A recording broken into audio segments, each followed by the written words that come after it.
guys, this is Learning to Pen Spin video 4, meaning we are going to be learning how to do the charge.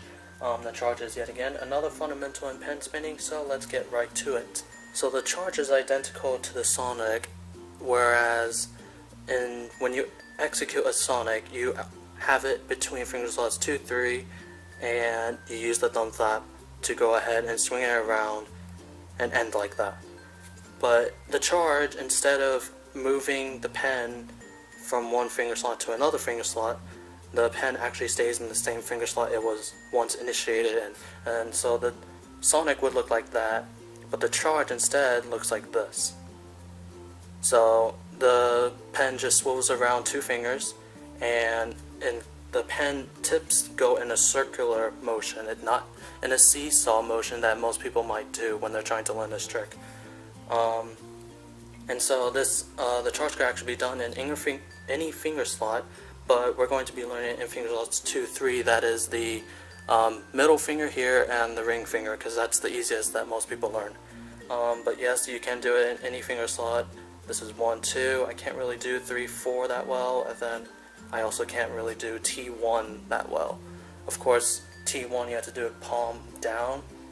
I don't know the palm up version if there is one, so alright, so let's get learning on how to do the charge. Oh, and just on a little side note, this the charge trick was also probably one of the hardest for me to learn, and by hard I mean it took me the longest time in order to actually get it down, and that was only for finger slots 2, 3. It also took me additional time to figure out how to learn it in each of the other slots. Alright, so back to the tutorial. Alright, so you want to start out by placing the pen between finger slots 2, 3, and then one end of the pen's tip right on your thumb flap. That way you could assert pressure on it and then start the swinging motion of the pen.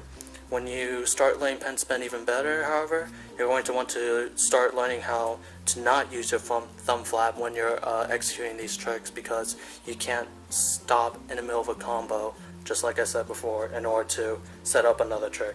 So once you put it on finger slot 2, 3 with one on your thumb flap, now all there is to do is to execute it. One issue with learning how to do the sonic before you learn how to do a charge is that you're going to instinctively probably want to do a charge immediately. You're just going to have to learn how to break that mental barrier and figure out how to focus only on the charge. So in order to do the charge, just like the sonic, push down with your middle finger, as I said before, and then this tip of the pen will start moving downwards, and then it exerts pressure.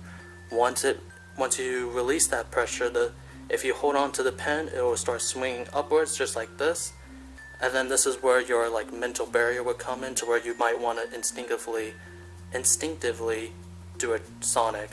Of course, you're just going to get past that, and then instead of dropping down your finger just like that so you could make this little hold for a sonic, you're going to want to keep holding on to it and instead let it just continue to swing. And then you're going to need to also learn that as you do this charge, you're going to need to learn the finger motion of having to keep continuously swinging the pen. What I mean by that is you're going to need to learn that these 2 fingers are actually going to be moving back and forth on a little cycle in order to keep the pen spinning. And that little cycle is kind of just like this motion right here, to where the 2 fingers just move back and forth. So the main key to this trick is that the movement of the pen in a circular motion lies in the movement of your 2 fingers.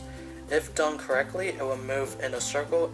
If you don't do this correctly, however, you're going to notice that you're just going to do a seesaw, and then obviously when you're trying to practice this trick, you're going to be doing the seesaw most of the time, but eventually you're going to start seeing that you're going to be moving it in a circle as long as you keep practicing.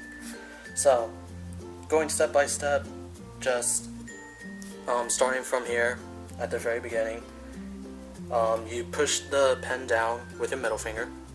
It exerts pressure, the pen starts swinging, and then once it gets to this point, you're going to want to move your middle finger back and your ring finger forward.